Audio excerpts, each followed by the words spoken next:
So, welcome to everyone. This is the ninth event of the lecture series Populism in History and Theory, organized by the New School for Social Research and at the Faculty of Social Sciences jointly. And I'm very glad to present to you Ákos Kopper, a colleague and a friend of mine, who will present today about populism and the international order. Let me introduce Ákos shortly to all of you. First of all, I'd like to say Ákos is really a friend of mine. We even published together several papers, and I think he is one of the most creative and intriguing mind I have met. He asked the most intriguing questions, and I'm sure that today's presentation will be very inspiring too. So Ákos is a political scientist who is now the head of the Department of International Relations and European Studies at the Faculty of Social Sciences. His main research interests include diplomacy, the international relations of East Asia, citizenship and security, but he also published about civil society, social movements, and the current Hungarian affairs. His works appeared in many journals. He has more than 50 articles and book chapters. His works appeared in journals such as Democratization, International Studies Review, the Pacific Review, European Review, East European Politics, or Global Affairs. He also acts as the co-editor of the Journal of International Relations and Development, which is the official journal of the Central and East European International Studies Association. He was a postdoctoral research fellow at the Kanagawa University in Japan and a visiting researcher at the Kobe University in Japan and the National Taiwan University in Taiwan. Just to select some of his recent publication, last year he published with his co-authors an article in the Political Anthropological Research on International Social Sciences, titled as The Insecurity Toolbox of the Illiberal Regime, Rule by Law and Rule by Exclusion, in which they are discussing how the Hungarian government, via fake compliance, pretends to comply with European Union norms, while also creating both insecurity and false impression of security. Or he's also published the article Translating Security Across Borders, Staging the Migration Crisis in Hungary and Transylvania, in which they discuss how does the Hungarian government export illiberalism over the borders to Transylvania and what contradictions it has. Or just to illustrate how diverse his research activities and topics are, also a recent article is Pirates, Justice and Global Order in the Anima One Piece, in which he discusses how does popular culture offer a critique of global order, with the anime studied having been published in more than 400 million copies, more than, of course, academic articles. Of course, he has many other publications, all very interesting. But instead of discussing the articles, I will give the floor to Ákos and ask him to give his presentation. So Ákos, the floor is yours. Thank you. Okay, thank you very much for the very kind word, Marci. And I will try to struggle with the technology, and I hope now you see my screen. So it's great to be here, and I would like to thank the organizers for inviting me to Antal, Andrew, and also Marci for thinking of me to give a presentation. And when Marci asked me to present something, I was, well, a bit lost at the first moment because I'm not working that much on populism. So my main research focus is not populism. But I felt it would be very interesting to put together a presentation for the audience on the question how populism and international relations and international order comes together. So what I'm going to present today is actually pretty fresh, in the sense I have started to work on this in order to make this presentation. But there's not a book or a book chapter or either an article underlying my presentation. So what we are going to hear today is very fresh, very new. In a sense, I'm still thinking about how to put it together.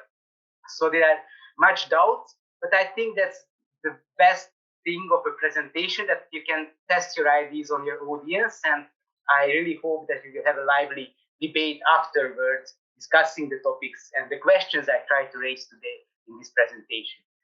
Marci told me that I have roughly 35-40 minutes for the presentation, if that's correct. I mean, I hope that's the case. I mean, if I'm running long, please just stop me. I'm not sure that I will be able to watch the clock. I'm not really good at timing presentations, but as I looked at the slides and I thought it over, I think it should be roughly 30-35 minutes. Okay, so where do I start? I'm an international relations scholar, which means that for me, populism is not an issue that comes primary to the fore as a question of how individual states turn populist, why individual states are turning, why individual states tend to turn toward populist politics. But my question is more, on the one hand, how populism affects global order. What effects it has on the international? How does it change the way global affairs unfold in general? This is one aspect of what I'm interested in. On the other hand, what is also interesting for me is the same question from the opposite direction. How does global order, or the way we think about the international, the way we think about the general setup of the political, affect domestic politics and have an effect on the way populism to appeal? Can we ask whether the way we conceive global order, the way we think about international relations and the way the international is structured, in a sense, is welcoming or conducive for populist politics to come to the fore at the time of crisis? These are the two questions I would like to ask today, and this is how populism and international relations come together for me. But let me be more precise. I will have 3 questions in order to elucidate this issue. The first question for me is whether populists can offer an alternative world order. What do I mean by this? I mean, we hear a lot about populism. We hear a lot about the popular zeitgeist is appearing. Populism is happening here and there in the world. But populism has always been around. So since the 19th century, we have populist governments here and there, populist parties here and there. So populism is not a new phenomenon. But what is interesting today, that there is increasingly publications and questions raised whether populists could offer an alternative to the existing liberal order. So the first question for me, whether it can be conceived that populists to create an alternative world order instead of the one which is a more liberal world order, or that what we are used to after the end of the war. The second question, which is closely related to this, but somewhat frames it differently, whether populists are only spoilers. What do I mean by that? I mean that it's one thing whether populists can challenge the existing liberal order, but it's a very different issue whether they can actually propose an alternative. Yeah? It's one thing that you can spoil something, ruin something, undermine something, but it's a very different issue if you can create an alternative global order, or it's rather a global chaos that they can create. Well, how to operationalize this question? Because these are very general questions, and I want to be more specific. So what I want to think about in this talk, at least in the first 60% of my talk, is can populist actors create stable forms of cooperation? Because my contention is that if populist actors are unable to create stable forms of cooperation, then their chances of building an alternative global order is unlikely. Yeah? I think this is makes sense. Of course, this is just proposed as a basis of starting to think about this issue, and then after that, in the Q&A, we can get more into this, and then I'm really welcoming to your opinion on it. And then I have a third question, which I think is extremely exciting and intriguing, but here I can only propose some tentative comments and some tentative research questions in a way. Is there something in the way global order is conceived that is conducive for populists to appear? That is, if I want to reframe it, is there something in a way that we think about politics, the way we imagine politics and the political in general, that makes populists and politics to come to the fore easily? Okay, so this is what I want to discuss today. What is important for me that, well, populism has huge variety, so I cannot grasp all. So my main focus is on right-wing populism, or more nativist attitudes to approaches to populism, or more illiberal populism, if you want to use Krastev's and Holmes's approach. Okay, so this is what I'm discussing. There are also more cosmopolitan approaches to populism, which are, however, not going to be discussed in my talk today. Okay. When I started to think about this presentation, I looked at the literature and was looking for things which are written on populism from the perspective of international order. And of course, it cannot be said that the link between the international and the general order in the world is not linked to populism. So if you remember Federico's talk, he discussed about how fascism was discredited, and he was arguing that basically populism is a form of repackaging fascism. Also, Andrew mentioned at the end of the Cold War, Central Eastern Europe, the political changes in that way created a room for actually populist parties or populist actors to come to the fore. So we can number several of these exist out there. So there are numerous instances that the general environment is linked to popular politics, but what is the general appearance I have doing the reading? Of course, you cannot read everything on populism, because then I would have spent 2 years in the library. That, as Zeman observes, that most works on illiberalism and populism focus on separate states. And few of the, actually in the original quote, it's populism, I just mistyped it, sorry. Few of the works on populism and illiberalism is internationally focused, that Kopelevich and Pertha. So there is the impression there that populism and the link to international order is not discussed that much. So what I'm trying to do is to just create a few ideas and propose a few ideas to capture. Okay. Also, I think it's very important that if we think about from the perspective of global order and the implications of populism, this is actually one of the crucial issues. Why? Because, well, populism has always been coming and going, and there have been populist actors around. That has never really, it does not necessarily mean that it changes the basis of global order. But what is actually the main question, I think, whether it could have systematic and global effects, that is, populists coming to the fore in numerous countries. Can they actually cooperate in a way to create something which is a challenge to the liberal order? Okay. So the first question for me, whether populists can cooperate. And before discussing this, I think it's important to highlight that the question is not whether populists can govern. I mean, on this you can read Müller, 2014, where he actually puts it pretty clearly that in his view, the way populists govern is basically by occupying the state. And then what they do is, the question is, if they become the state, if l'état c'est nous, if we become the state, become identical with the state, as a form of simply putting or capturing the essence of populist governance. Well, I think for us the question here is different. The question is rather or more like le monde c'est nous, as I put it in my creepy French, that is, whether populists can say that the whole world could become populist. Is that a possible scenario?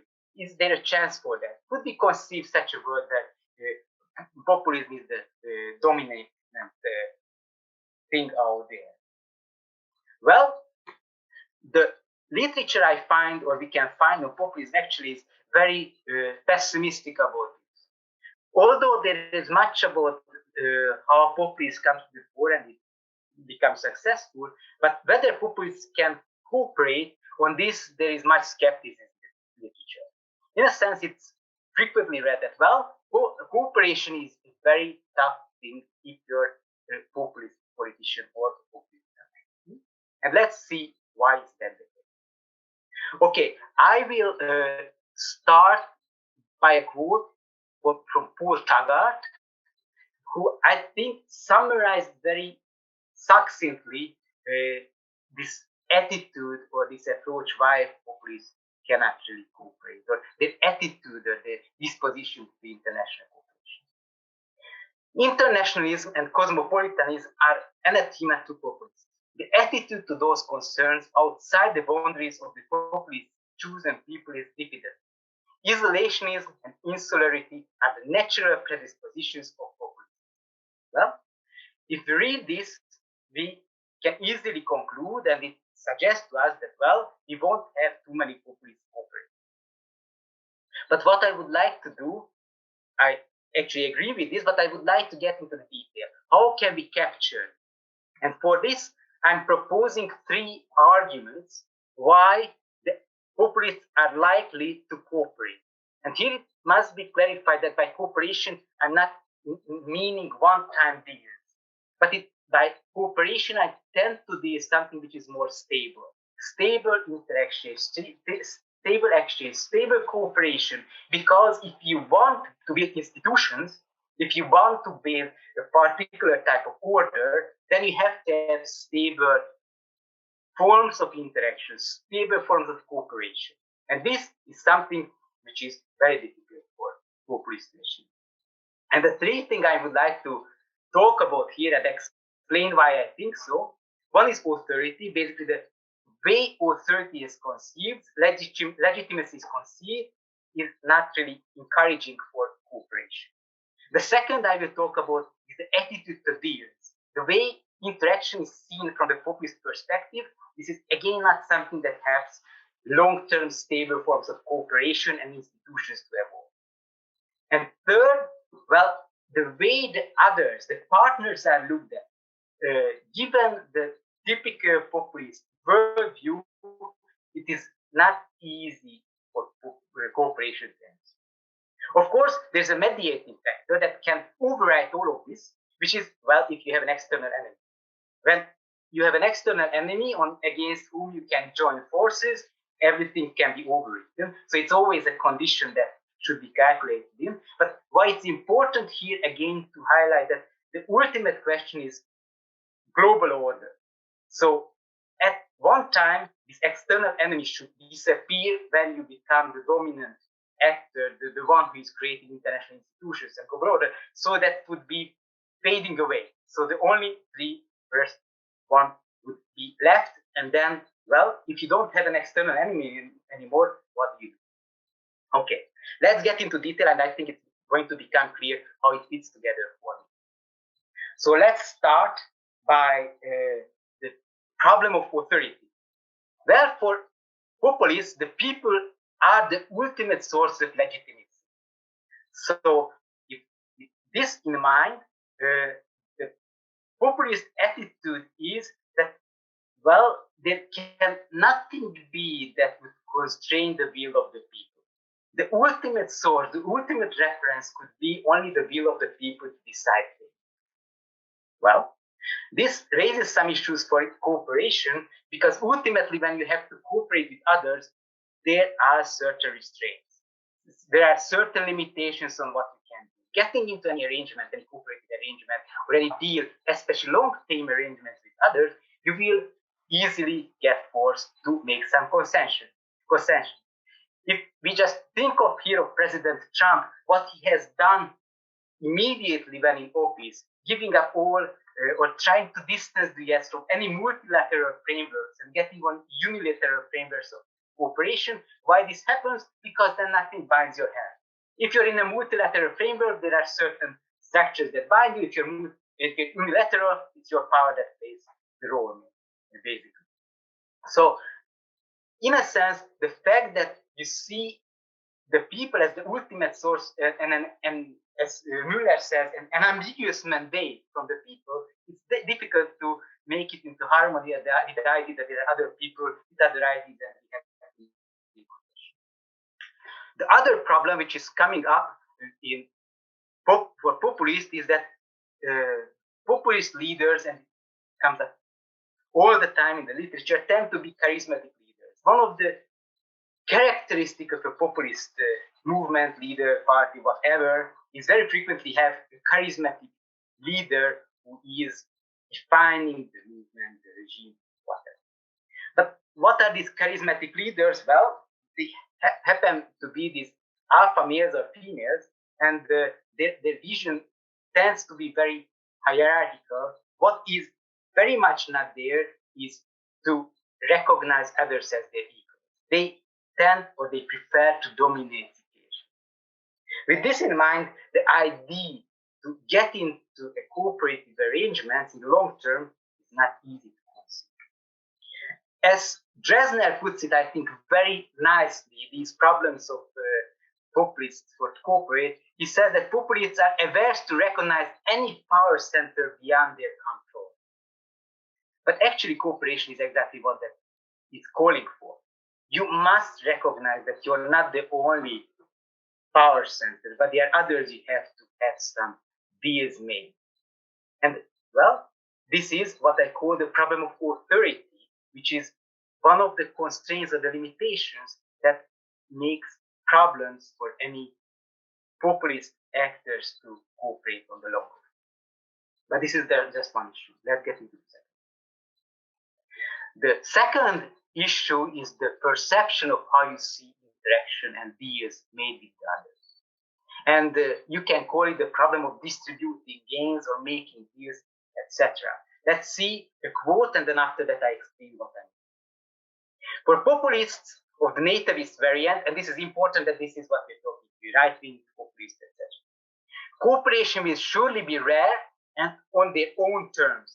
The metric is something similar to relative gains position. Relative gains position. What does it mean? Well, relative gains is a standard concept in international relations. The realists think about it a lot. It basically means that whenever we interact, whenever we are cooperating, what matters for me is not how much I win, but how much more I win than you do. It's always the question, how much I profit more than what you profit from for an interaction. This is pretty close, not exactly the same, but it can be related to the idea of seeing any interaction or any gain, any cooperation as a kind of zero-sum project. That is, it means that even if we have something that we can commonly gain, the point is that, well, the cake is fixed. The question, who gets what, how much of the cake? And from this particular mindset, it's easy to think, or it's conducive to think the idea that, well, the more I win, the less you win. So we cannot actually win the same amount together.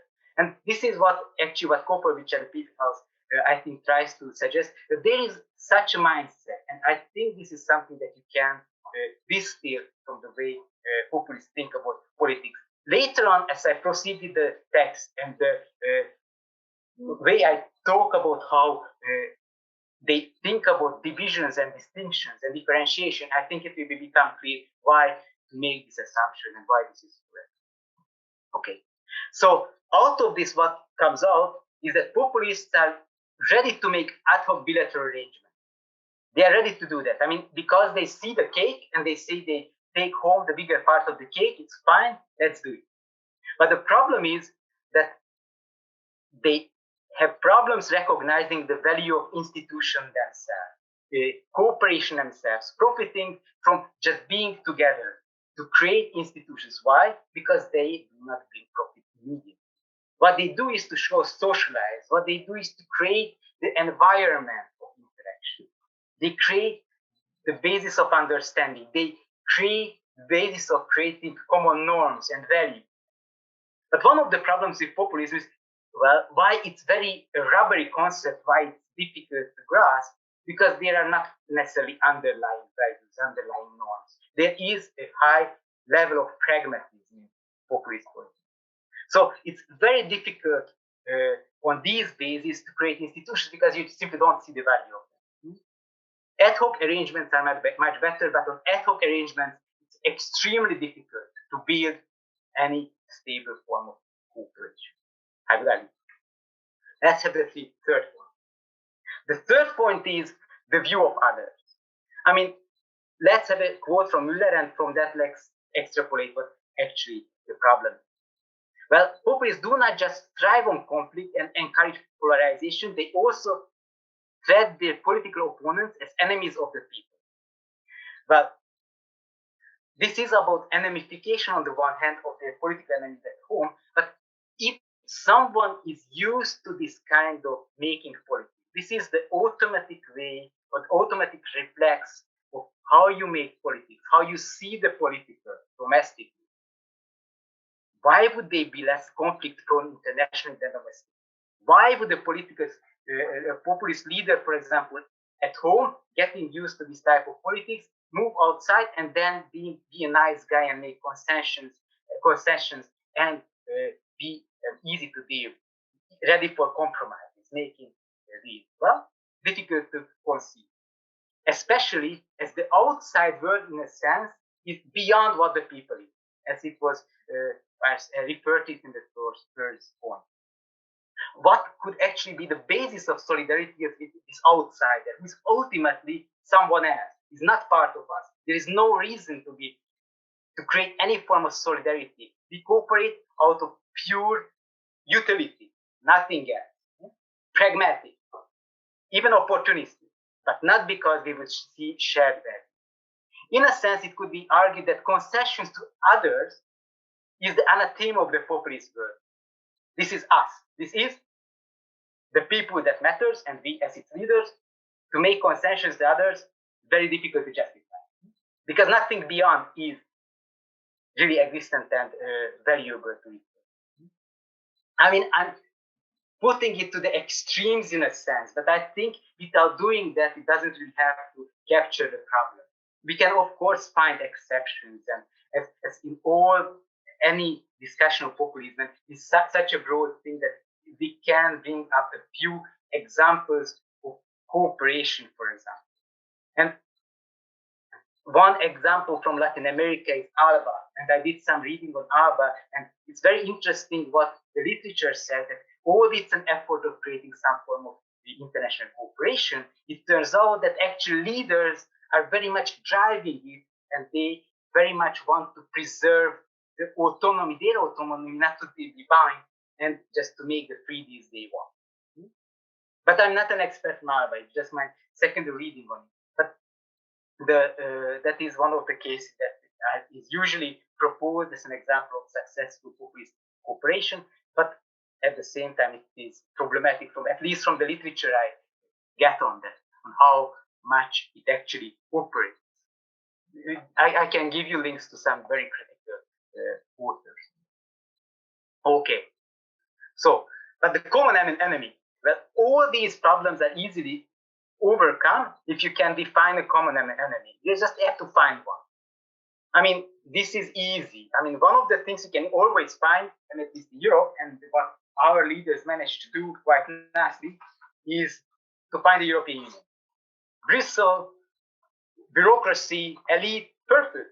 That's a nice common enemy. Against that you can get. the other, you can guess the two other I have, but I still show you. Of course, you just can't have a figure. I mean, Mr. Soros is always there. I mean, he's readily available. Populists can use it. Nice. He's a banker. He's Jewish.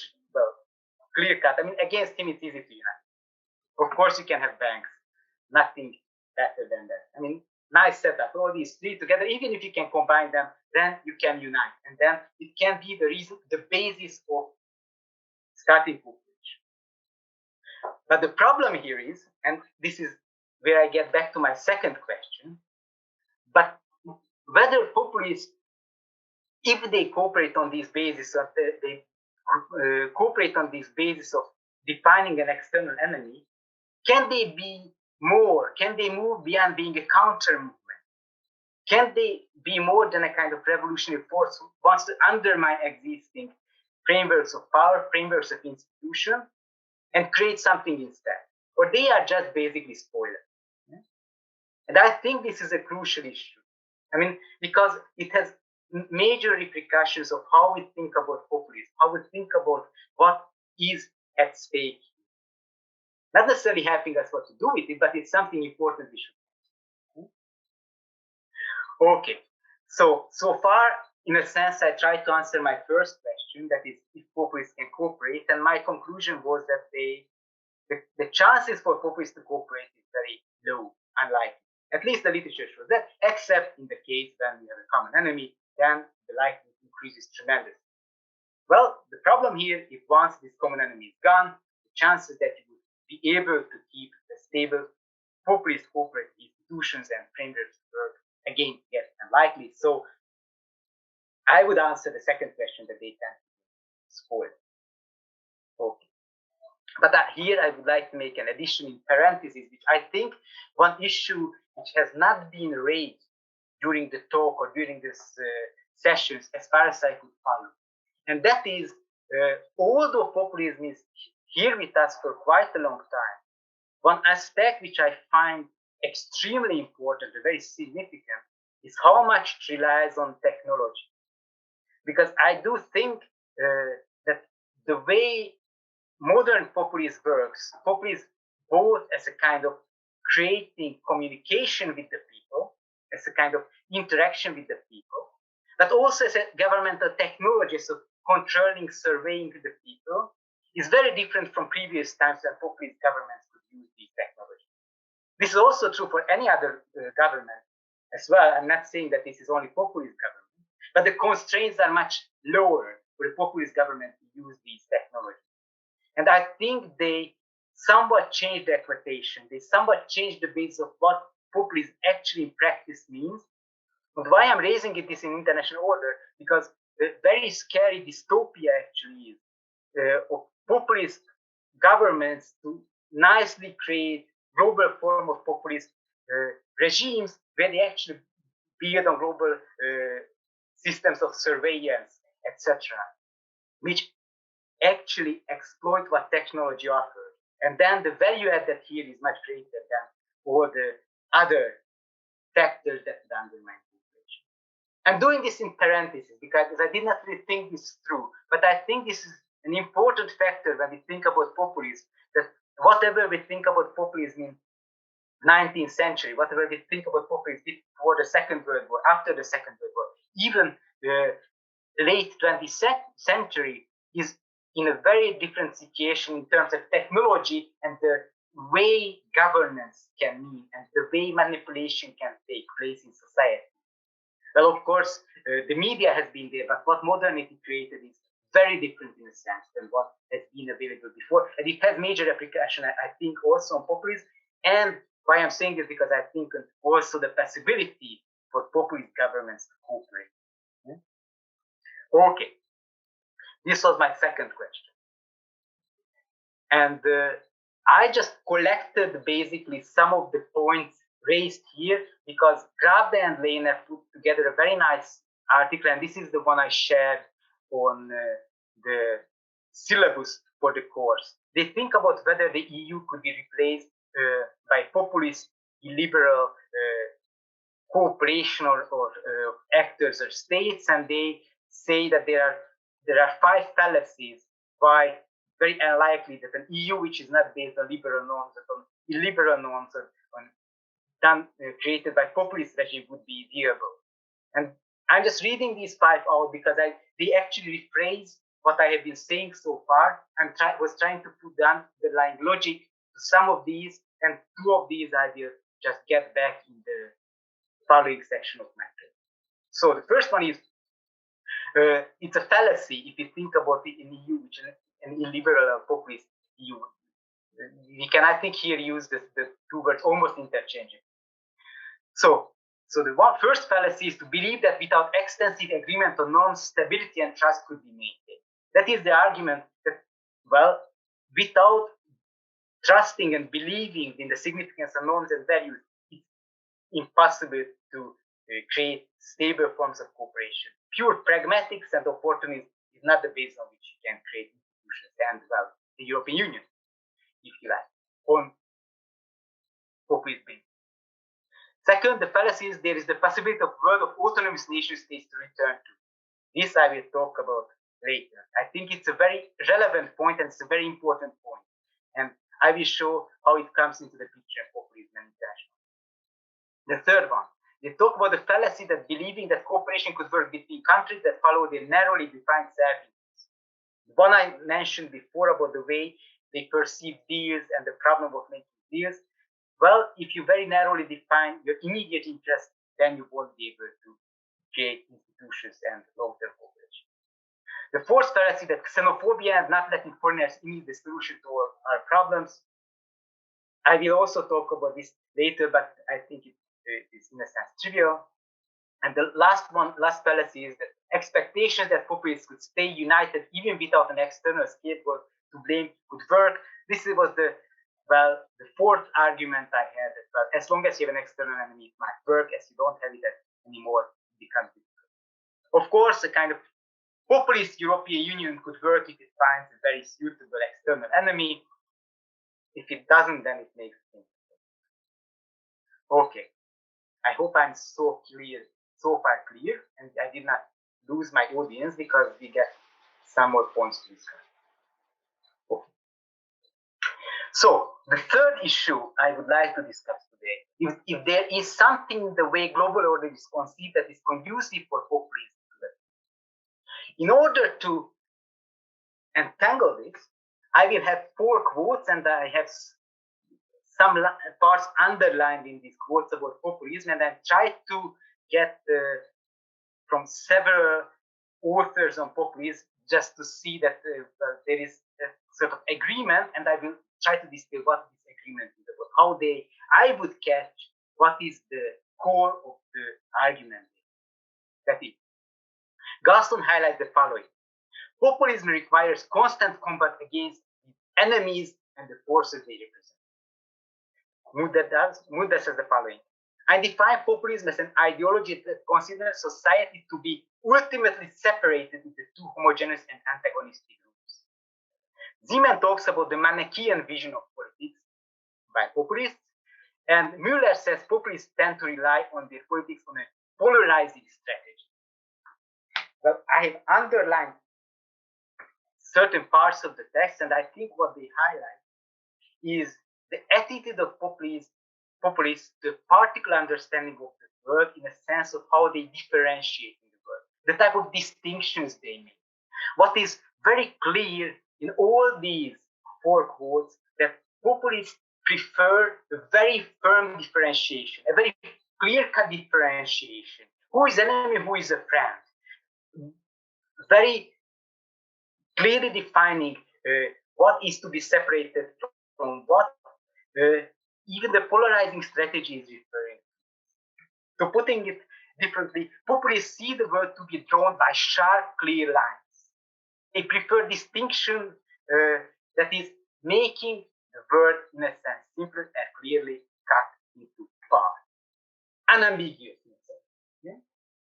And what comes out of this, not just merely these definitions, but you can understand some of the policies and attitudes of populists, the certain things in the way they do politics. They are, for example, against the separation of powers. Why? This creates complexity. if there is an ambiguous source of authority, we know what to do. Separation of powers, conflict, divergent opinions. No, that we don't like. We want to have a clear mandate, a clear opinion. It must be said clearly. Autonomous institutions, against is something against this clarity. It doesn't help us to see the world clearly. And populists try to push towards something clarity, where you can have firmly and clearly drawn lines how the world is. And also civil society is a problem. It messes up this very clear vision of how the world is. Okay? I will give a few more examples. I think it will be very clear how this feature of populism is extremely important. This way of dividing the world, this unambiguous differentiation being a core element of populism. I think it overrides every other. I think this is one of the most distinctive, and this is how it will link back for me to international order. At least the ideas of international order will be very simple. That is what populists want to do, or the way they see politics is mainly make the world order. Yeah? Make it clear where one stands. And from this, we can actually explain most of their policies, most of the things which we see there. And from this view, they are not against pluralism. But no, that's another problem. Pluralism is not the problem. The problem is that's complexity. We want to be simple and know where we stand. Yeah? Have four of the main issues that comes up in populism. One is who is us and who is them. We want to know that clearly. Yeah? We are the people, and then there's an elite who is against them. It can be an elite, it can be Brussels, it can be anyone. Yeah? It can be foreigners, doesn't matter. Us and them, the differentiation must be clear. This has a very important psychological element. That is, all the causes of our problems are not us. This is them. Yeah? If you don't draw the line clearly, then you're also responsible. But this is very nice. It's very clear that you can extrapolate responsibility. Making clear cut, making this very clear boxing is very helpful if you want to explain what is the cause of their problem. So on the one hand, they want a clear differentiation between us and them. They also want a clear differentiation between the people versus the elite. Who is responsible?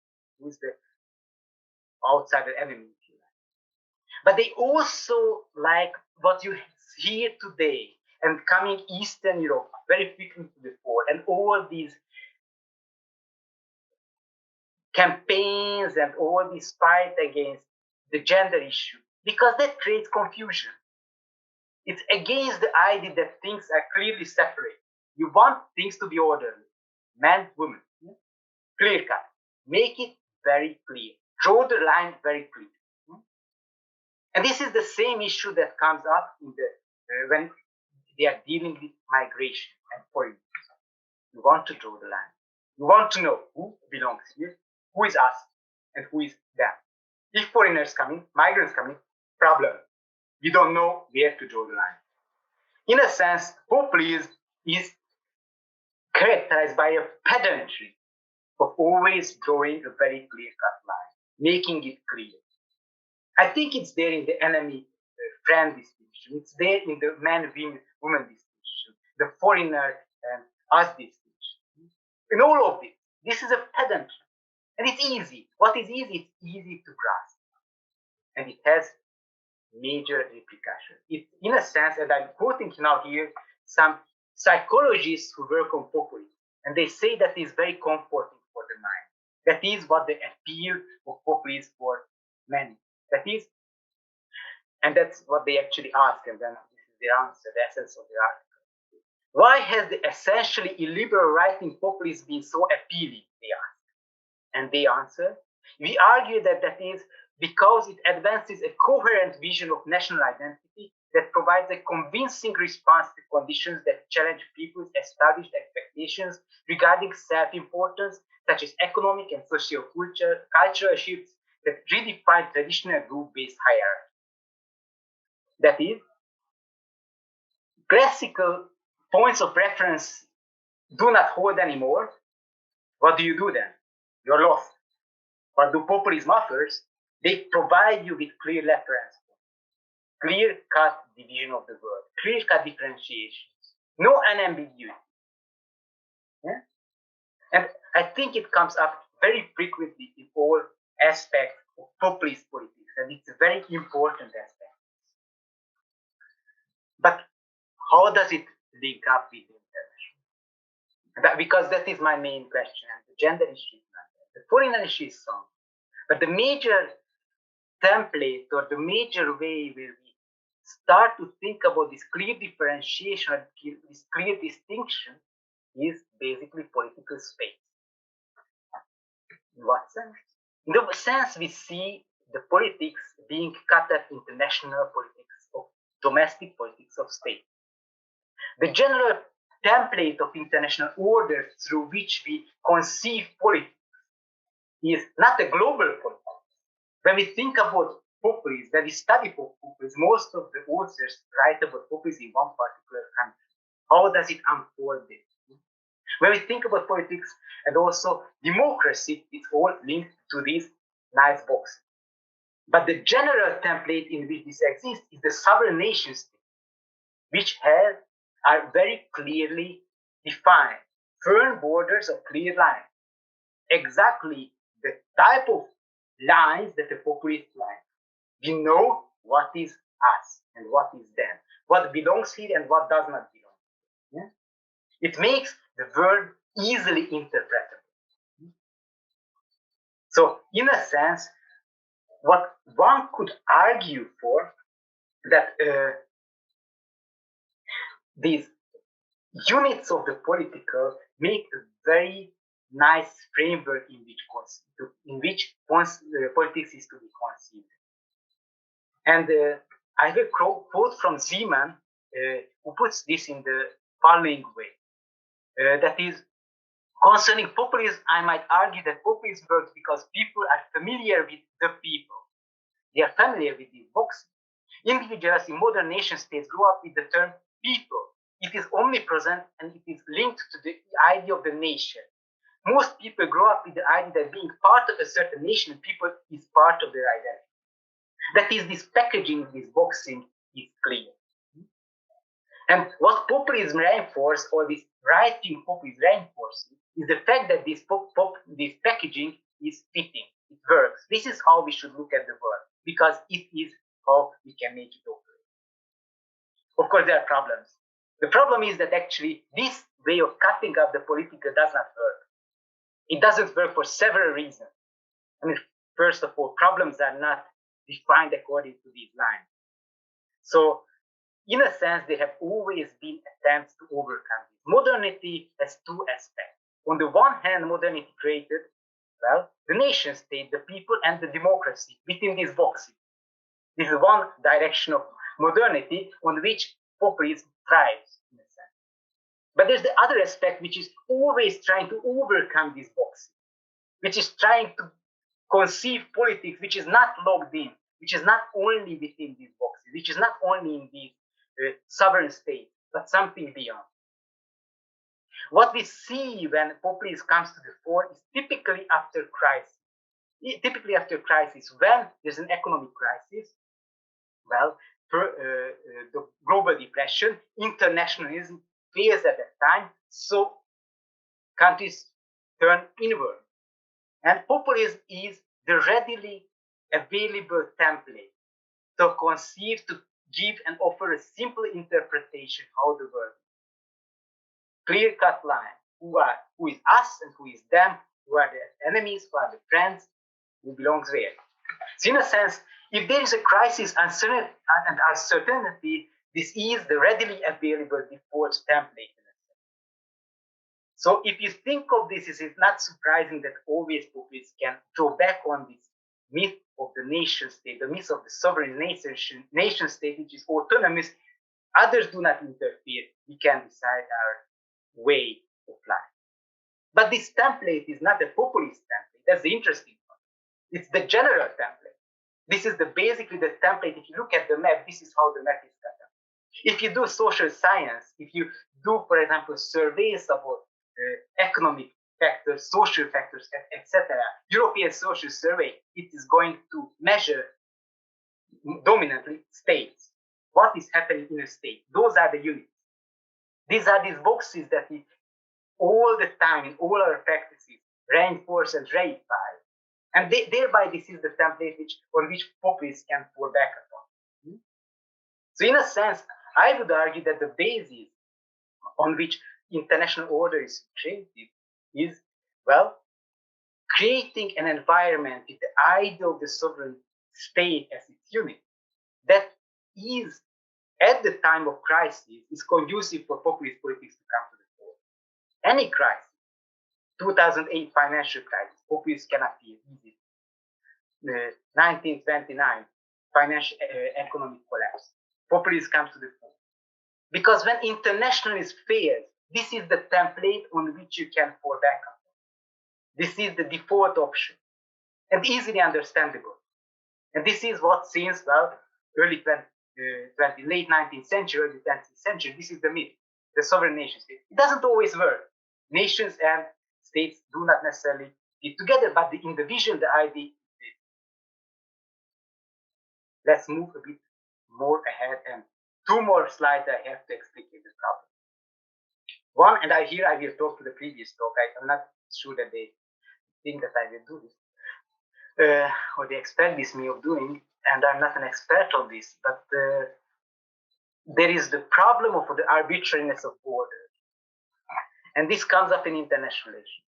And this also comes up in the political. And this comes up very clearly for liberal politics. Namely, if you're truly liberal, if you're on liberal principle, justifying that why this is the way the world looks like, and not this, is difficult to explain. Why the particular splitting up of political units? Why states are as they are? Why the borders are where they are?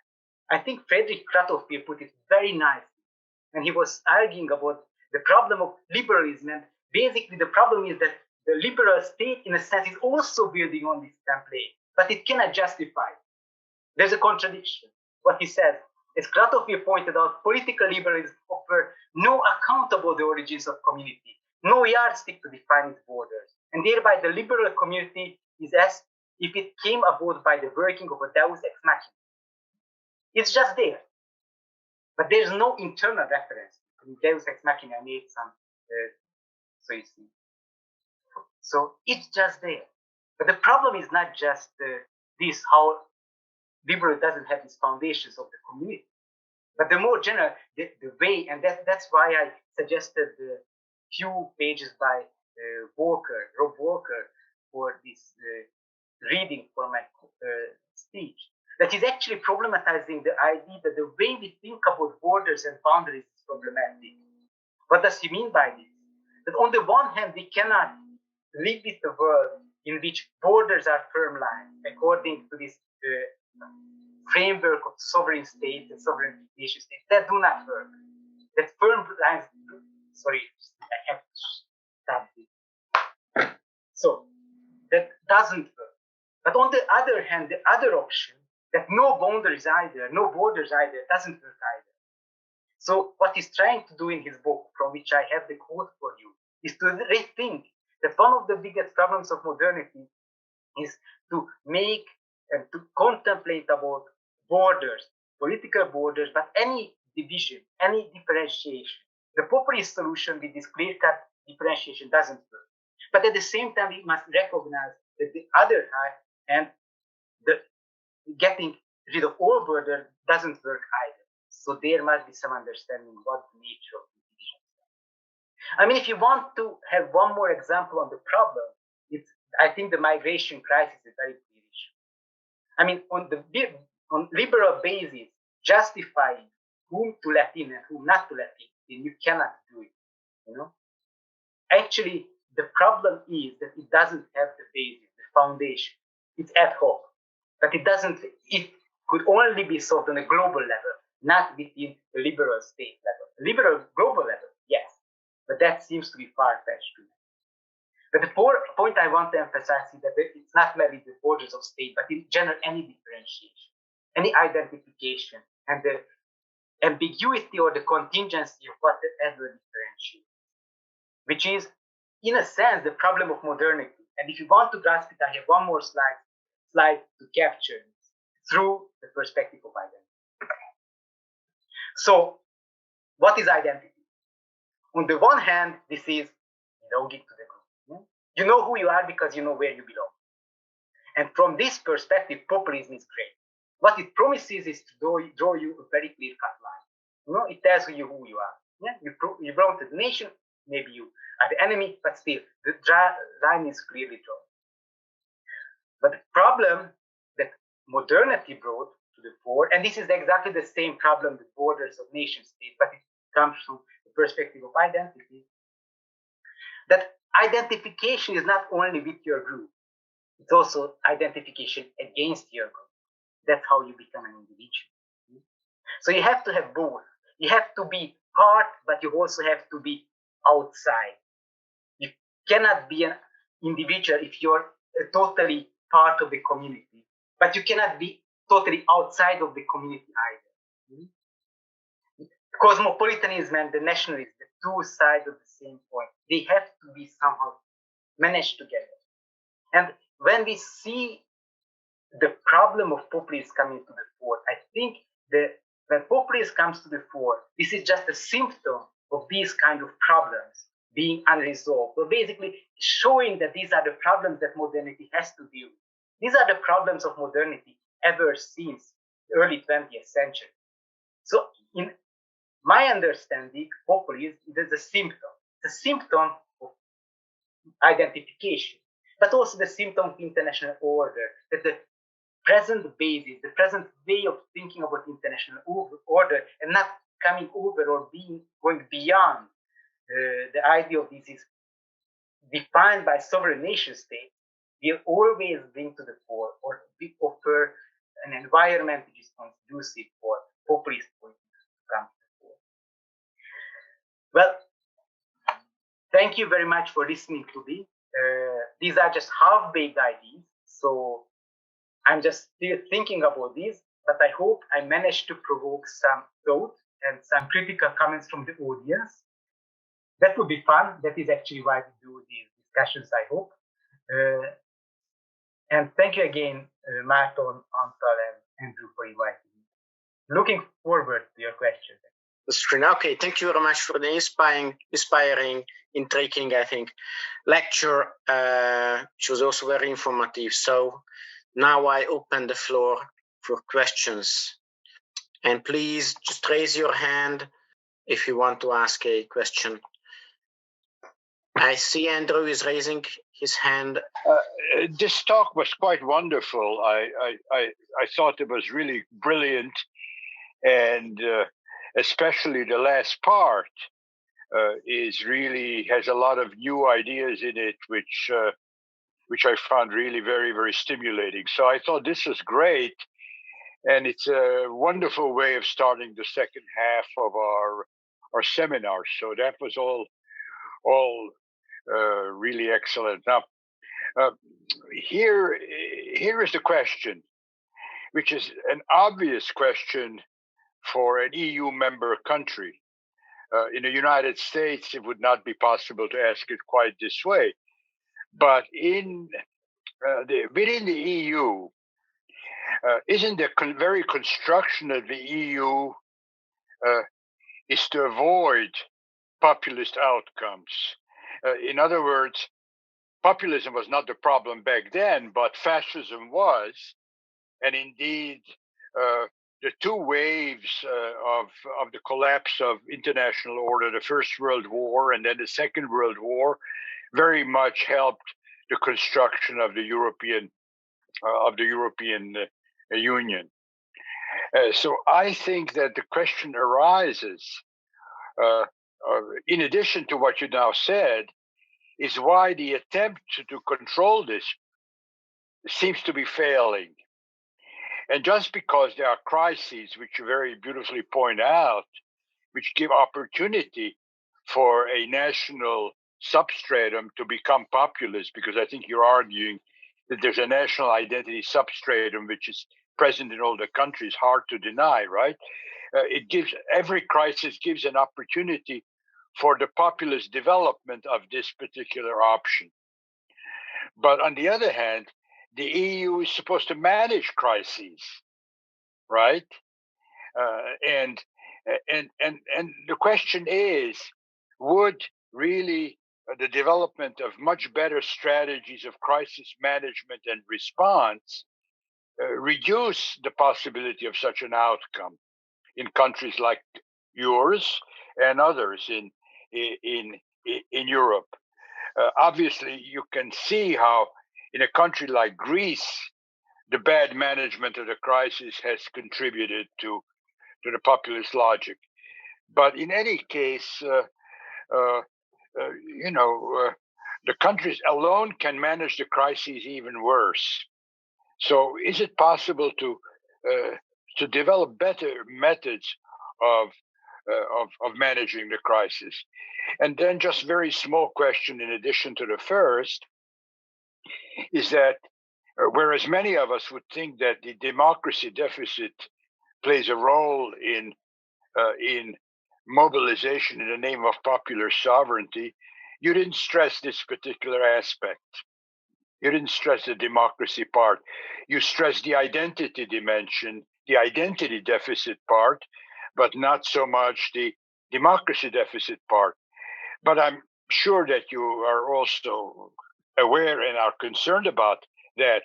So would, first of all, better crisis management strategies, and secondly, would addressing the democracy deficit at least dampen or reduce the populist option or its potential? Okay, I stop. Ákos, I think you can answer the question, and then Anta will have. I can try to answer the question. If I can answer, I'm not sure about it, but I can. Yeah, try.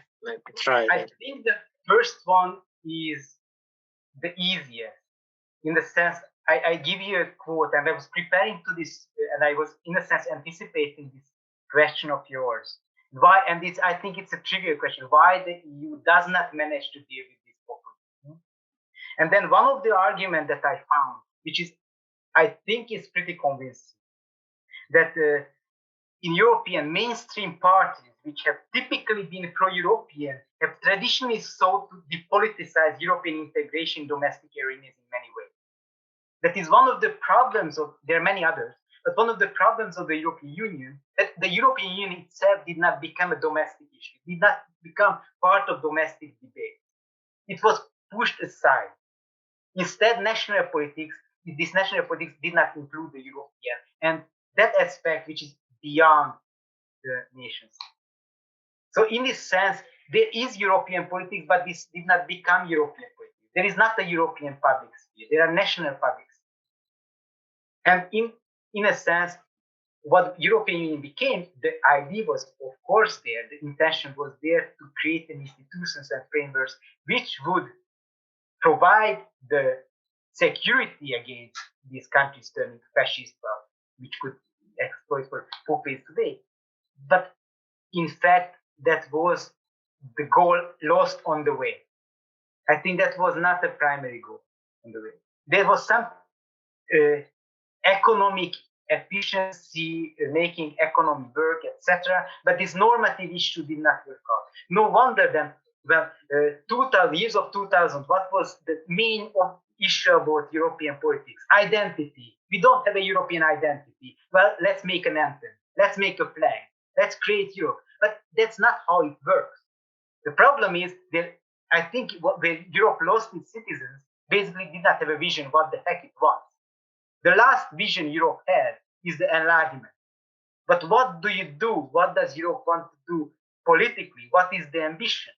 It's an empty signifier. I mean, populism is much easier to define than what Europe is standing for. And I think that is one of the great problems. And that's the reason. Managing the crisis. I mean, this is, I think you're right, Andrew, that, well, collectively the crisis could be managed better, but it doesn't necessarily mean that you can sell it to your citizens that collective solutions are better solutions than particularistic solutions. That's the problem, and that you can only check afterward. And then in history, you don't have the alternative. You cannot try that half of the EU tries it this way, the other half tries it that way. I agree with you. I mean, if the European Union does not exist, economically and politically, European countries would already have become insignificant politically. I'm not sure that here I answered your question, but I tried. Democratic deficit, yes. But I think that every country is struggling with this. I mean, European Union struggles with this just as much as any country in the world. We don't know how to make modern democracy work. All citizens feel that they are distant from decision. And the distancing is not only the problem that they are far away from the decision maker, but the kind of problems that come up, they cannot easily identify. And it creates problems. And that's why populists have this very nice default fallback option, because the clarity, the unambiguity they offer gives the impression that politics brought back to us. These problems we understand. The others we don't. Other is chaos. I mean, these liberals come with all these fadey, messy ideas of this. We cannot get it. But what the populists bring, that's a clear-cut issue. That we can deal. That would be my first hunch, Andrew, to answer. I know that I did not perfectly answer your question, but I'm also hesitant. I don't have answers to this. I think if we had the answers, then we would solve the issues of the world. Great. Okay, thank you. Antar, it's your turn. Thank you so much, and thank you for your lecture, Ákos. I was enjoying a lot, and partly because you told that this whole question does not belong to your previous main research areas, and you were learning when you were preparing to the presentation, and this kind of learning could brought up, I think, quite interesting and inspiring questions. And I also liked your, let's say, the final slides and your conclusion. I have two very strongly interconnected comments or questions, which is a little bit more empirical, or even not empirical, historical. Because if you talk about global order, you didn't define exactly what is global order, but anyway, global order in the modernity, I think, meant the creation of the modern nation states. And in this context, if you think about the birth of the modern nation states in the 18th, 19th century, what came into my mind, associating from your presentation, is Eötvös. Because even in this kind of global order which characterized the 19th century or the early 20th century, or even the 20th century, the first part, was not one kind of order. Because people was talking about two kind of concept of nation state. One was the political nation states, and the other one was the cultural nation state. One which was based on individualism, rights, liberties, and such. And the other one which were missing the assets, actually. Bibu was very fair to talk about Central Europe, that there were no assets for this kind of principles, remained the cultural field which could integrate the society. So in this time, I see. So if I extend the Bibu's concept to the recent question, it was not necessary. I think we can call that there is a populist tradition, not in a negative term, but a populist tradition on the cultural nation building route of creating a modern society in a political system in East Central Europe. Then in the 20th century, it has changed, because even the countries which did not have resources to base on their nation building on the political categories, they achieved it, and then they could start to build their own. But my question that do you agree or not that in this sense, historically, there are countries that there is a traditional potential for a populist kind of populist governance and setup and community building, by the way, not simply because your position was a top-down position, and my position is more a bottom-up position, that there's a need for populism. And I see that traditionally, historically, not a normative way, but the populism has a market, because that was the only way how they could achieve their sovereignty. By language, by culture, by xenophobia, by blah, blah, blah. Okay, this is one problem. The other one is going to the recent time, because you more or less concluded to the problem of identity. If I talk about the need side, the demand side, the identity, and if my hypothesis is true that it has something to do with Janus's concept about the two different, or Bibos concept, actually, Bibos concept is more, István Bibos concept, to achieve a modern nation, sovereign nation state, today, and that's turn what Andrew asked, that maybe that kind of tradition on the western side of Europe arrived to a new situation that there is an identity crisis. That kind of route, what according to Bibo or Szűcs, can be called as the building of political nation state, which ended in the EU, by the way.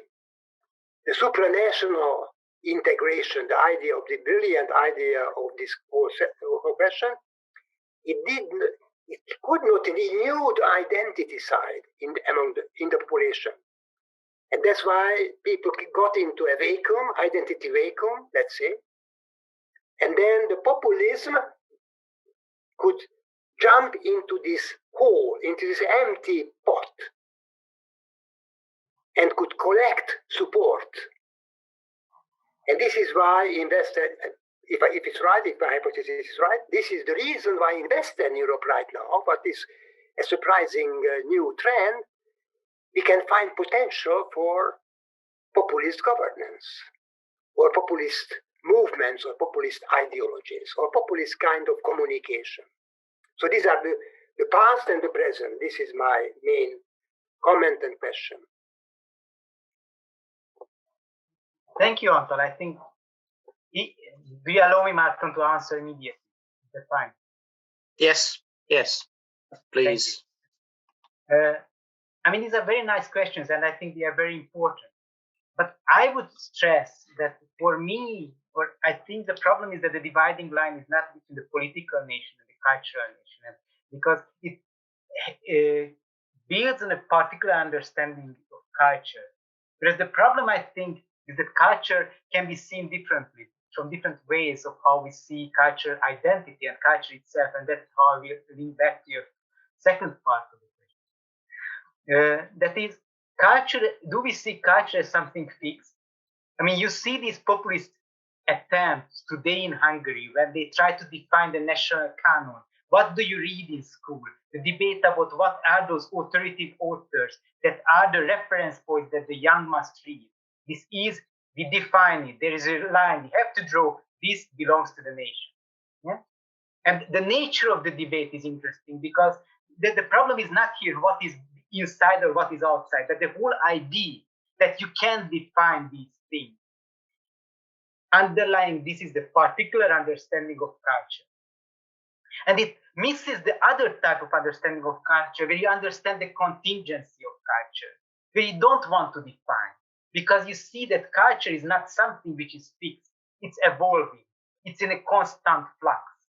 It's, although there are certain reference points which might be stable, on which we build on, but it's in continuous evolution, and this changes. And this is what I think where populism comes in.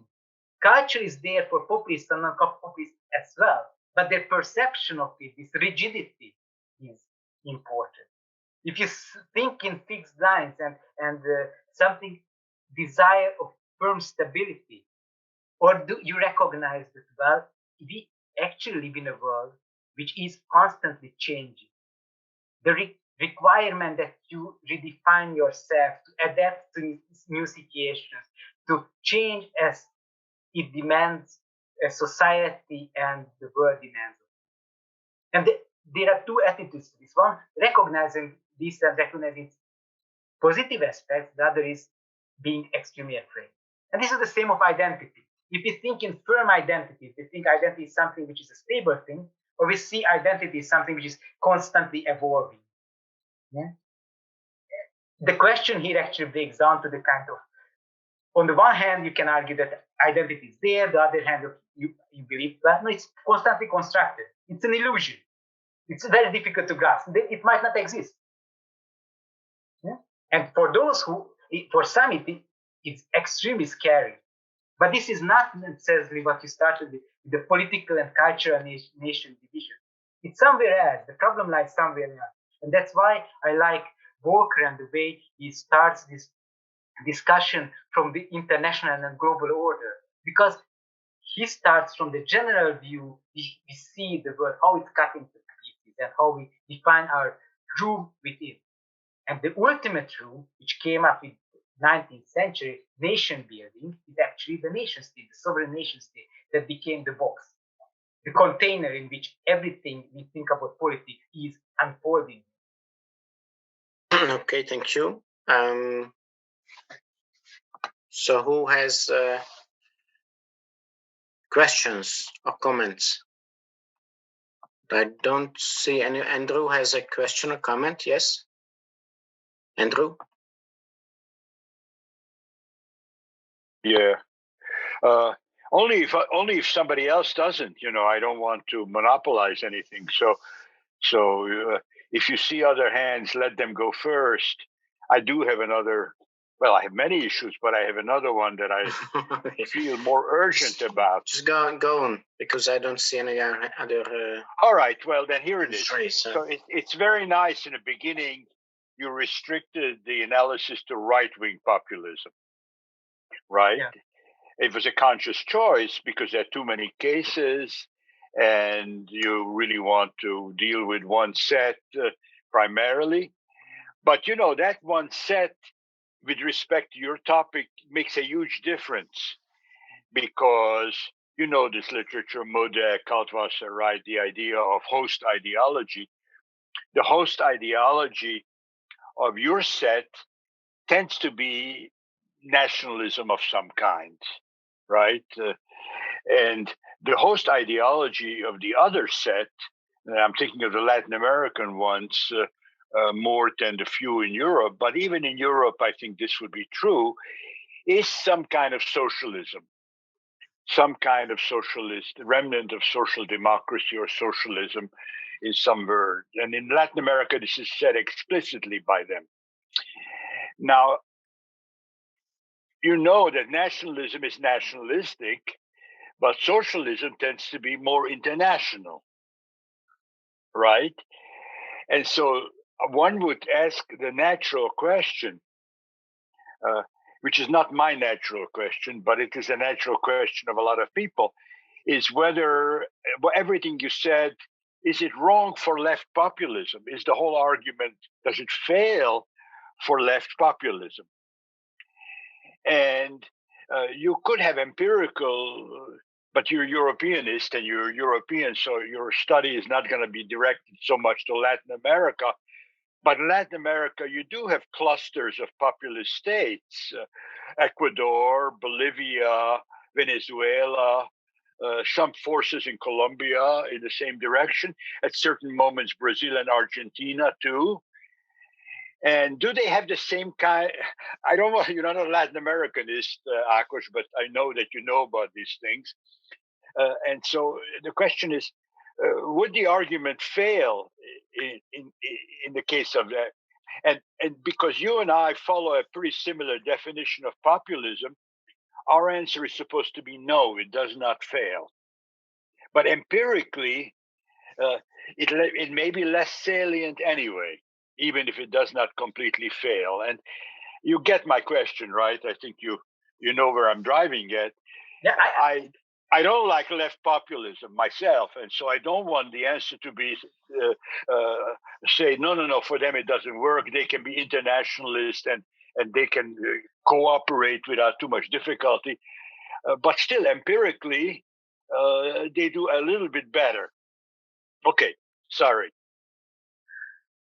I mean, I think my answer is yes and no, both. I mean, one of the things you rightly point out, and then I consciously made the decision to talk about right-wing populism.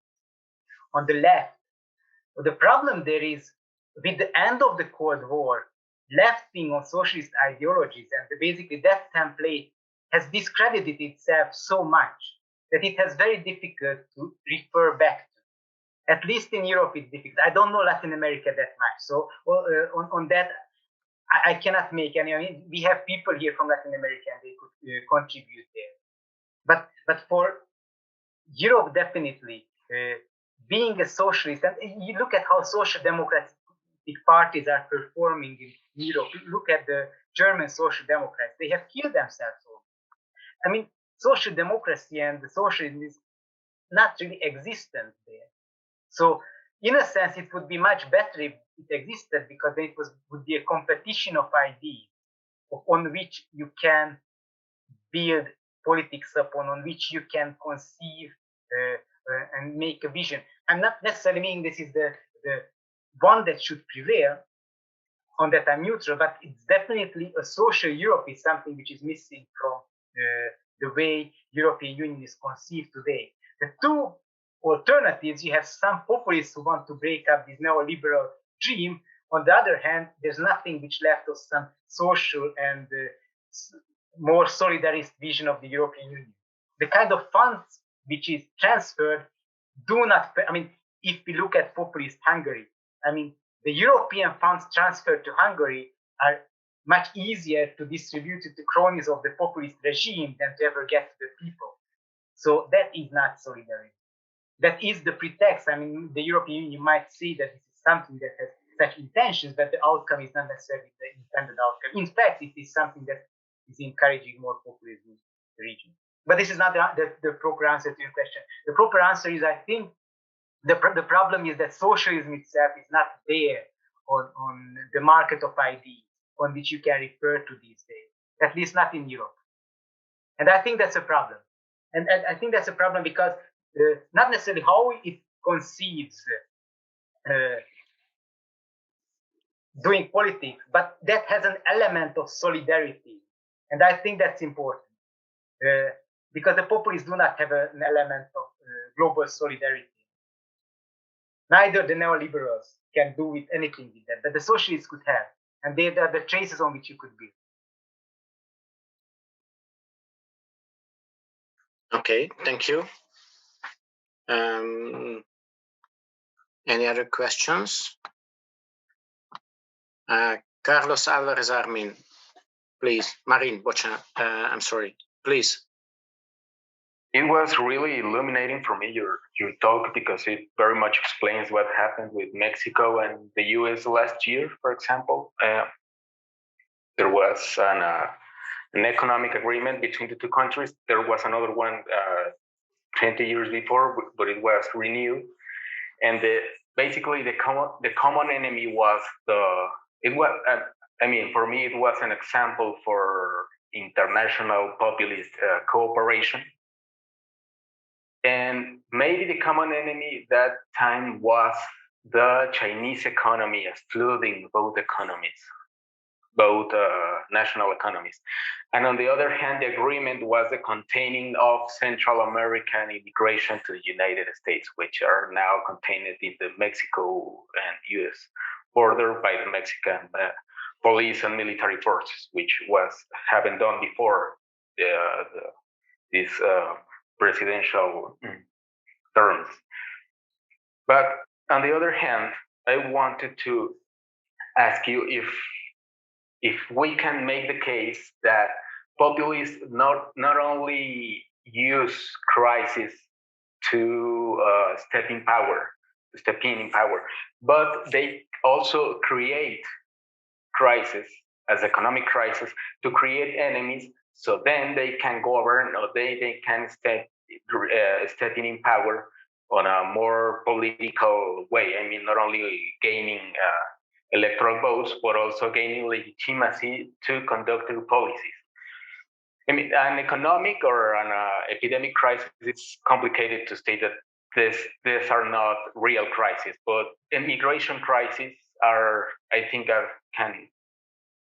can add to the case, or maybe also the pandemic crisis were used to retain more power, as was in the case, I think, in Hungary and Mexico and the United States. I mean, the means of surveillance for people increased. The presidents retained some sort of dictatorial powers and some things of that sort. And I think that's my question. Thank you.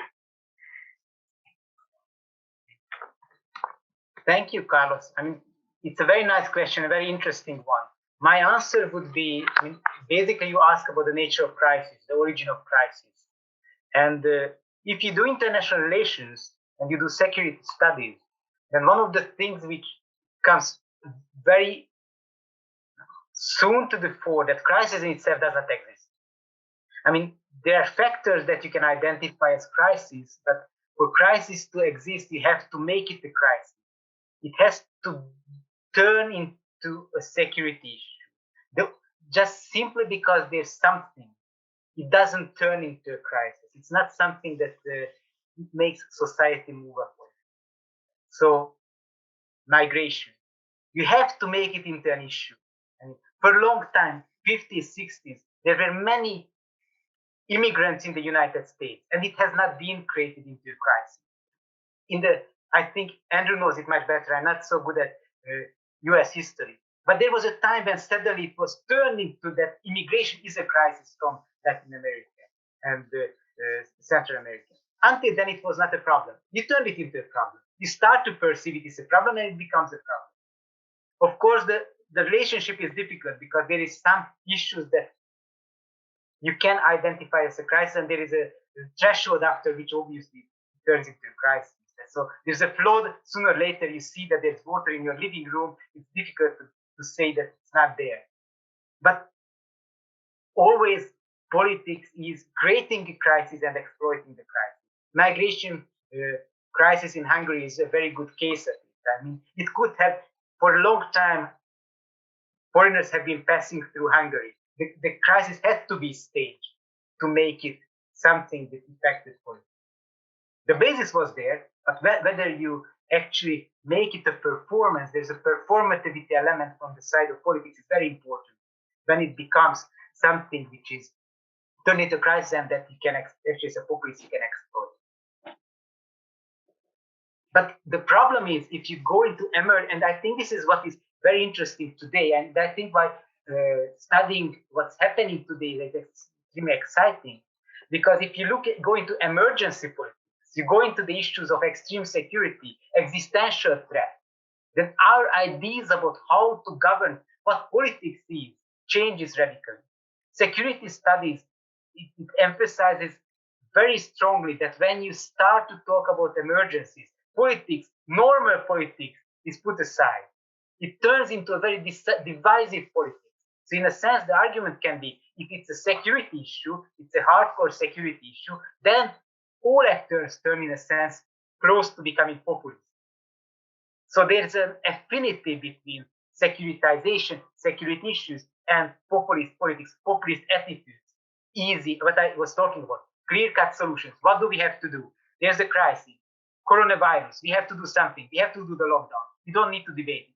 We do the lockdown. Then we do vaccination. The possibility of opening a political debate about issues of emergency that you have to decide about the lockdown in 24 hours. You cannot start to deliberate about it for months in the parliament. And this is in the nature of emergency. But the point is that we believe that politics is not a permanent case of emergency. If populists can stage politics as a permanent one emergency following the other, then it's easy to do populists to work. But that is what security studies does. You have to desecuritize. You have to get away from making security issues the normal. You have to make normal politics the normal, because then you can do politics. Although there's the reading, what you can read about US politics during wartime, that's not pluralism. I mean, when the US is at war, there's no pluralism in US politics. That doesn't work. Okay, thank you. I have two questions, and I'm just grabbing the possibility because the first one is related to this question, I think, or at least to your answer. So I have two questions. The first one is to for the second part, maybe, and the second one is for the first part of your lecture. So I'm not an expert in international relations and in the history of international relations, but I have the feeling that after the Second World War, it seems to me at least that politics and people also treated foreign policy as something distant, which is outside of the realm of everyday politics. In most cases, there are exceptions probably, but which is done by experts on a stable basis, full of secrecy and outside of the knowledge of the everyday people. And what is changing, because maybe the technology changes in technology, and clearly changed probably in 2001, and then with all the war on terror and stuff like this, that foreign policy became domestic policy again in a greater extent than before. And this is probably enhanced or exploited by populist politics or populist actors. So they are making foreign policy very clearly domestic policy, which has a lot of consequences. Maybe there's one side effect of that, at least in the European Union, and I just want to ask, what is your take on that?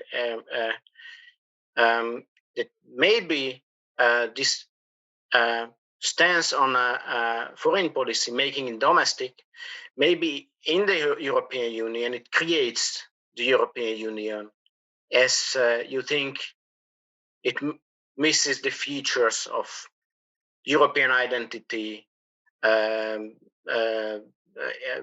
democracy, symbols, etc., etc. If you see the oppositional movements in Central and Eastern Europe, most of them uses the European flag and the European Union as a symbol of what we want instead of the current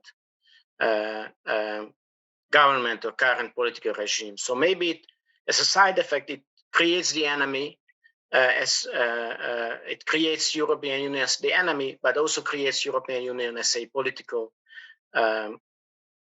entity as well. The second question for the first part is about cooperation between political actors. And I think maybe it's worth to consider there are different types of cooperations. The first question of cooperation is who you cooperate with. And the question is whether you think that populist politicians should, or governments should cooperate with each other, or populist governments should cooperate with non-populist governments, because these are maybe different things. And when populists try to cooperate, this is what you described as short-term ad hoc cooperations, but maybe they are able to cooperate with non-populists. Just look at the case of Israel, for example. We had where there is a populist prime minister, populist political actors, and for example, the US-Israeli cooperation is changing, but it's quite stable, whether the US has a populist or a non-populist leader, because these cooperations needs the other part as well. So not just the populist part, but the other part.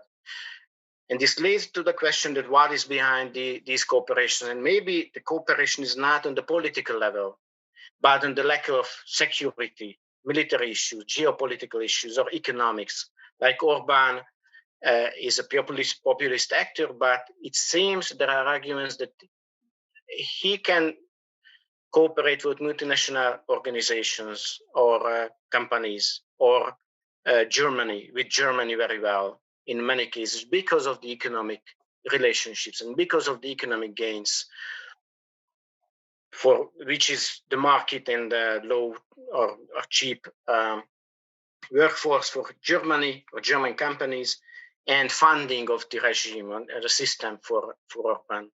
Maybe, and this cooperation seems to be quite stable, although of course fluctuating and changing. Thank you. Marton, you give me questions for 35 minutes. Okay, just try to answer them in 2 or something like that. No, in 2 I can't answer them. Okay. You raised many issues, so but I will cherry pick if you apologize and then you agree, and then my apologies for that. The one perception about if foreign policy is domestic policy or not. I mean, very briefly, IR 101. I mean, what comes after the First World War, what the Wilsonian politics is about, the complaint that the First World War was something of these elite machinations, and the problem was that foreign policy was so far away from the people that the idea is that you create foreign policy which is brought in front of the people, and the idea is that what creates security, how should you have specified the word that the public opinion should be a guarantee against adventurism that the First World War was. Well, this Wilsonian idealism did not work out, but foreign policy became part of domestic policy, and it was the democratization of foreign policy ever since. I mean, ups and downs, of course, if you have a fascist regime, you don't make it public. If during the Cold War, I mean, I think what you say just do not work. I mean, for France, foreign policy was just domestic policy, Algerian war, etc. It was not something that you could have put aside. West Germany, with East Germany and the division of the country, foreign policy was domestic politics. Also, for a long time, the division of Europe, the Cold War itself made foreign policy domestic policy. There was the peace movement. It was foreign policy. I mean, the threat of nuclear holocaust was something that actually motivated people. It made domestic issues and became part of domestic politics. And I don't want to contradict you, Marty. That's not the purpose here. I'm just saying that I think it continuously has been there. So foreign policy was very much part. The Cold War was actually forcing it to be part of domestic politics. Actually, I think it was after transition that it was much less of a concern. On cooperation, Israel, the US, as I think what I said, security always overrides everything. That can override anything. I mean, if you're in the question is survival, then you don't pick your enemies on the preferences. If you who are they? But I'm not saying that this explains, because there's more to it. There's much more to the Israeli-American relationship. But I think it's an important factor. And you're right there. The geopolitics is decisive. So I think whatever the Israeli regime, it would cooperate with the US. Doesn't matter. But I think there's an interesting issue though, which I think is not frequently mentioned, and then I think it makes sense to just in this context to mention. There was much debate about Trumpian foreign policy. I think it actually deserves a lecture itself. I don't want to give a lecture, just one point. On the one hand, many criticized Trump. So what he did, getting out of multilateral cooperation, getting out of the Kyoto, whatever. So basically leaving all these commitments of the US. Yeah? So this is the typical critique of Trump. But he also did something else. What he did was circumventing traditional channels of diplomacy. What he did with North Korea, for example, he was not going by the book. And then the question is whether sometimes what populists can do, as he, is to give a kind of, and this is the argument, the type of argument that populists can actually sometimes create a push and make political actors to wake up and to start doing politics again and do actually focus and look at the people finally, because there is a tendency for politics to get distant away from the people. So also in foreign policy, sometimes you can wake up these establishments which are over bureaucratized to do things, to reflect on their practice. And this is not something that I want to make an argument about, but I'm just raising the point that whenever we think about foreign policy and populist politics, there are many aspects from which we can approach it.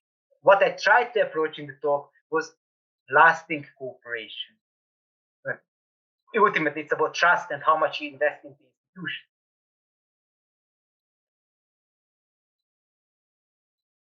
Thank you. Agnes, it's your turn.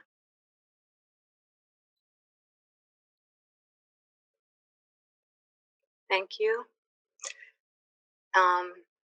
It's a pretty short question.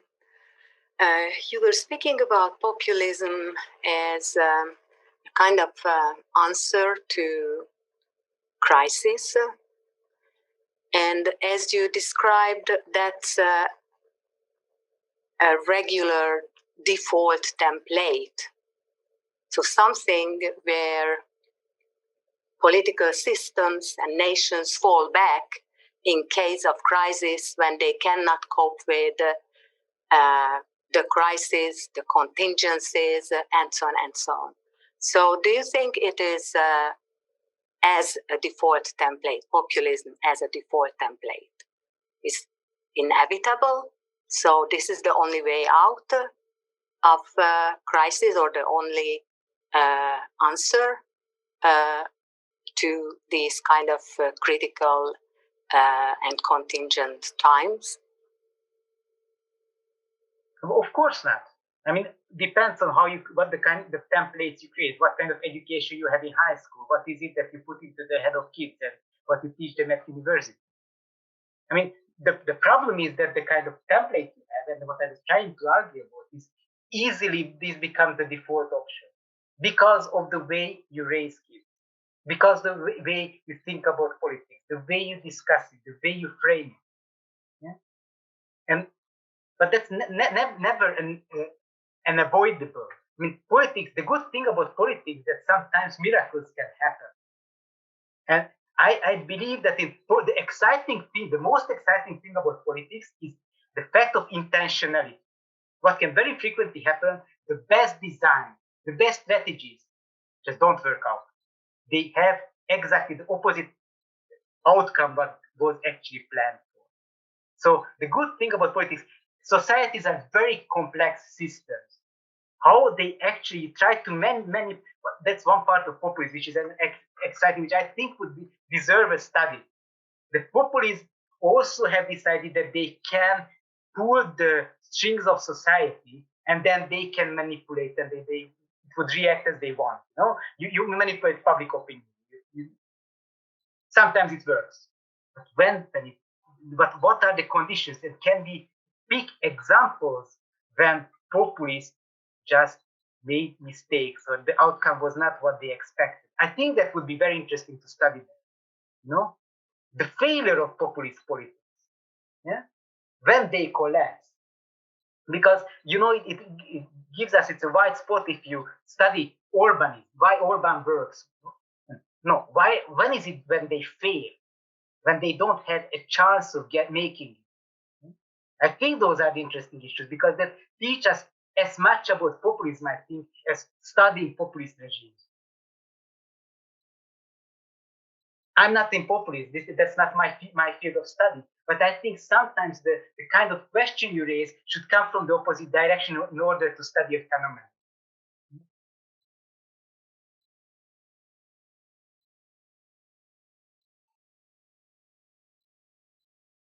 Thank you. Anta has a question or comment. Please unmute yourself. Sorry, I tried to be shorter. My question is shorter than the previous one was. As Ákos mentioned that his priority was not to deal with populism. The case, in my case, yes, I can tell about myself that it's not. I'm become an expert participating in this fantastic lecture series. But where I still feel a kind of confusion, not only your lecture, but generally a terminological confusion, the distinction between authoritarianism and populism. And when we talk about authoritarianism, I think the demand side is less important to understand why it is working such way. In the case of the populism, I think the demand side is much more important. So this is the, I'm sorry, the bottom-up perspective. So that's what it's a kind of feeling what I have that if I want to separate the two, so the Orban regime can be called authoritarian system or populist system, or both. But we have to know exactly what is the difference between authoritarianism and populism. Thank you.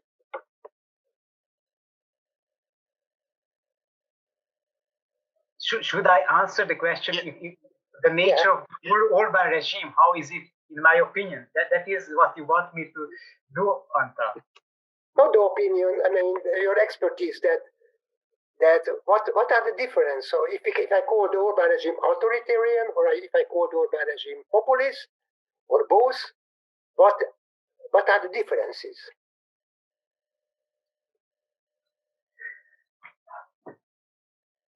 Okay, I mean, these terminological questions, I always have problems.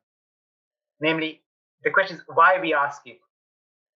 And if we can clarify what is at stake, always the questions we raise because we know what is at stake. What is at stake if you know if Orban's regime is authoritarian or we say it's a populist regime? What is the difference if you put this or that category? I mean, and I think this is the important question. And on this, I would have to think a lot about it. I don't have an immediate answer for it. My hunch is that this is what should be thought over why we ask the question. Okay. I think Andrew can answer instead of me. Okay, so I don't want to get boggled down in definitions, although I think I sometimes try to define what I think is populism, and authoritarianism has been defined by people like Ernst Frankl and others in a very good way. But I don't want to get into the definitions, but let me just more simply put it in terms of two Venn diagrams.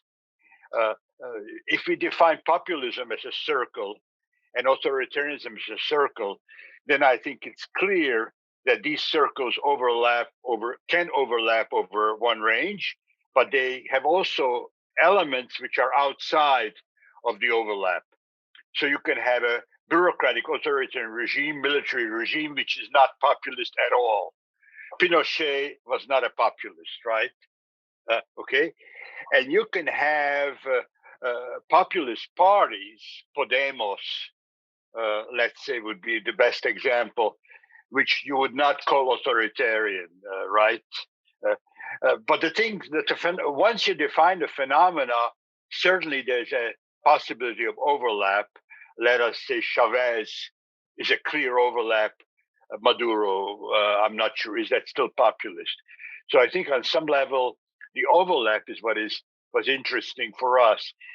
And from my point of view, but I don't live in your country or I don't live in my other country, but I would say that your government is to be located in the overlap part and not in the purely authoritarian phenomenon, which is not populist, and not in the purely populist phenomenon like Podemos. I prefer Podemos to Fidesz. Let me be so unpatriotic as to say that I prefer Podemos to Fidesz. If I had that vote, I would vote for Podemos, right? But the interesting question is, can you beat Fidesz? This is the question I think that Ákos avoids. Can you beat Fidesz only if you form a Hungarian Podemos? That would be the question for you guys and ladies in this group.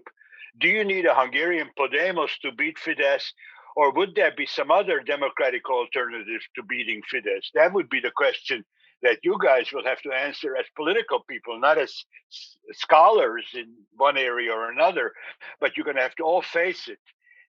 And that's a very tough question. Do you have to form a left populist formation of some kind to be the right populists? But I think that the Venn diagrams do indicate the difference and the overlap pretty well. Sorry, but Ákos said I should answer it, so I did it. No, I was sure that you will give me a much better answer than I would. That was the point. And indeed, but Andrew again continued with the question how the rule of Fidesz would end. I mean, I think there are various potential scenarios. One is what Andrew was just telling about. Also, we could not underestimate the potential of such a party as Fidesz collapsing from within. You know, one thing that can happen actually that it kills itself because there is internal strife. I mean, you want to be that charismatic leader. These are all these alpha males. So far, the leader managed to get rid of them all. But one problem I think that Fidesz has, and this is the same problem that the socialist regime has, that they are very young, which means that basically for the second generation, the prospect of getting on top would come very late. Orban is in his late 50s, so he could easily stay for 20 more years. But if you're very ambitious, you get into the party, you want to be on top. You don't want to wait 20 more years. So it's very comfortable if your dictator or your authoritarian leader is around 75 and already approaching the grave, because you know then there's a prospect for you to fight for power. But actually, one of the problems of Fidesz, I think, is basically this kind of ambition. There's no room for this. It's always killed. So I think there's a possibility that it's an internal destruction of the system. That's always a possibility. Very interesting. Second, what we should not underestimate that the right is not as uniform necessarily as we think. That if there are no debates, and this, I think the end of Fidesz will be when a credible right-wing party, not when the left-wing parties will organize a sort of left-wing popularian. No, I think the end of Fidesz when there's a credible right-wing alternative, which is promoting many of the values that Fidesz now is exploiting. A proper Christian Democratic Party, which it was not farce and not was filled with hypocrites, would be a blow, much greater blow to Fidesz than whatever created on the left. I think that is how Fidesz could be undermined, and its rule could be over, not from the left. I don't believe in it, but from I do believe that it can happen from the right or from the middle, and that's what I don't see, and that's what makes me very sad about Hungarian politics. That you know that there's a considerable part of the population who accepts and whose voice is not heard, whom Gyurcsány will never make to support. They will not support Gyurcsány ever. But there is this not right thing, but more conservative-minded Hungary who has nowhere to turn to. But if there was a room for that, I think that would end the Fidesz rule. And that is what they try to avoid all the time.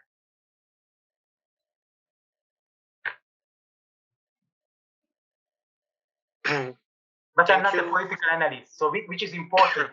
I try to say that I'm a social scientist.